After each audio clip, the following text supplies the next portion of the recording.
Assalamualaikum warahmatullahi wabarakatuh. Saudara-saudaraku sebangsa setanah air yang kami cintai, yang kami banggakan dimanapun Anda berada, selalu mengunggulkan golongan mereka saja. Dimanapun berada, mereka selalu mengaku-ngaku sebagai cucu Nabi. Saking semangatnya mengunggulkan golongan mereka, mereka tidak segan-segan menghina kepada golongan yang lain. Ini salah satu tabiat ciri yang melekat di gerombolan Bani Ba'lawi ini.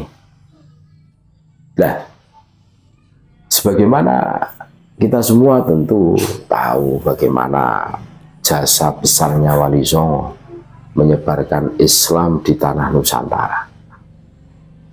Tapi kesini jasa besar Wali Songo itu seakan-akan ambyar karena ketilep dengan narasi-narasi yang dibangun oleh para kabib.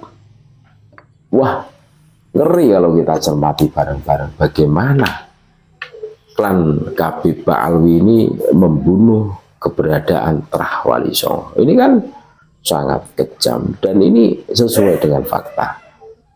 Yang pertama kita harus tahu, Wali Songo dipropagandakan sebagai Habib. Kan kita mendengar narasi yang dibangun mereka bahwa Wali Songo itu Habib, bagian dari habaib. Padahal bukan, beda jalur. Tidak ada satupun Wali Songo ini berasal dari Yaman, Tarim, Hadramawt, tidak ada. Itu, jadi Wali Songo itu dipropagandakan sebagai Habib.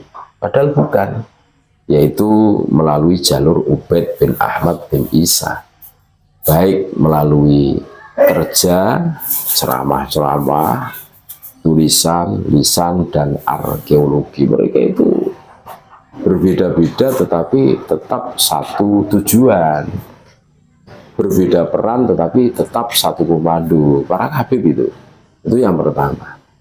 Terus yang kedua, keturunan Wali Songo digembar-gemburkan terputus karena bukan jalur laki-laki. Kalaupun ada dari jalur ibu, kalau jalur ibu terputus, aturan garis laki-laki ini juga akan menggeliminir kompetitor. Ini jelas. Duh, ini bukan rahasia umum. Bagaimana mulutnya si Bahar mengatakan kalau hari ini ada orang yang mengaku cucu Wali Songo, itu bohong, jangan ikuti. Keturunan Wali Songo dari jalur ayah itu putus. Saya mendapatkan ini dari surat dari Robitoh Alawiyah resmi katanya ini. Iya itu sebab, dan saya tidak akan mencabut omongan saya meskipun saya mati. Dan ketika Robitoh Alawiyah dikonfirmasi, itu suratnya sudah diganti, renyah dan gampang sekali ya. Itu yang kedua. Yang ketiga, jika ada yang mengaku sebagai Trah Wali Songo, diintimidasi, diteror dan dipersekusi, dipukuli, ditampar, ya kan, ditendang, bahkan diinjak-injak kepalanya. Ini untuk menciptakan ketakutan pada Trah Wali Songo agar status atau identitas itu tidak muncul di tengah masyarakat. Di sisi lain juga memaintain keadaan persepsi di masyarakat bahwa satu-satunya cucu Nabi adalah klan Habaib Ba'alwi. Itu. Jadi kalau ada orang yang mengaku cucu Wali Songo, nah, narasi yang dibangun para kabib ini putus dari jalur ayah. Mereka tidak segan-segan menteror, mengintimidasi, mempersekusi.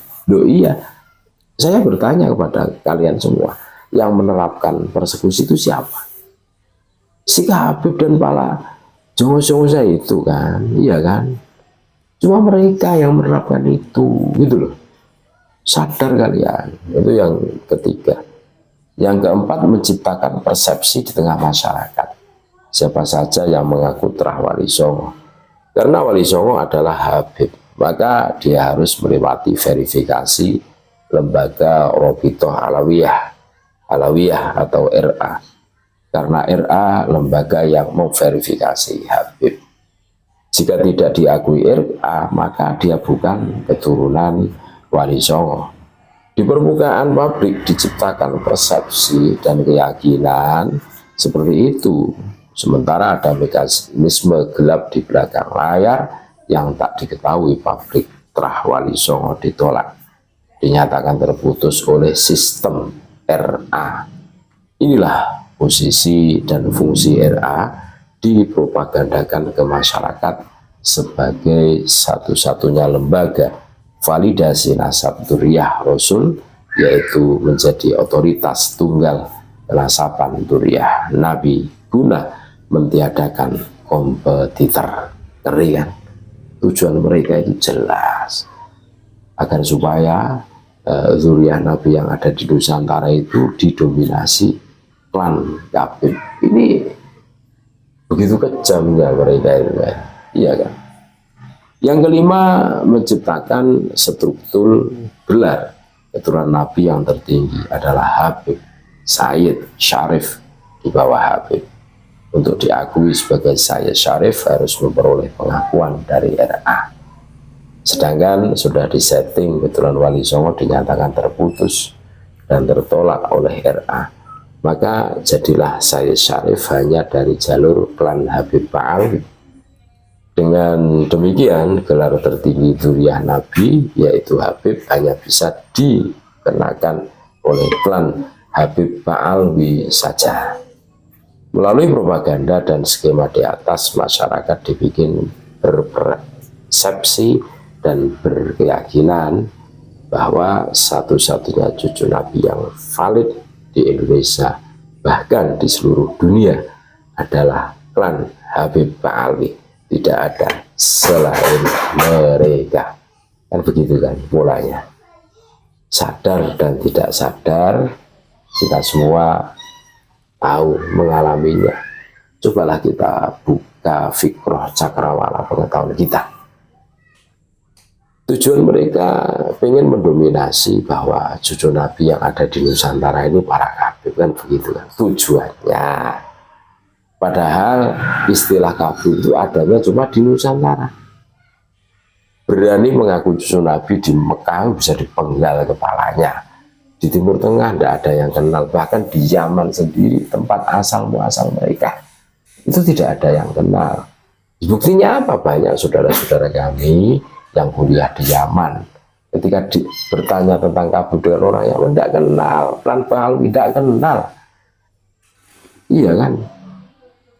Umar bin Hafid tidak kenal betul saudara. Makanya kita harus sadar bahwa ini ada skenario busuk yang diterapkan mereka, para klan Habib Topologi ini.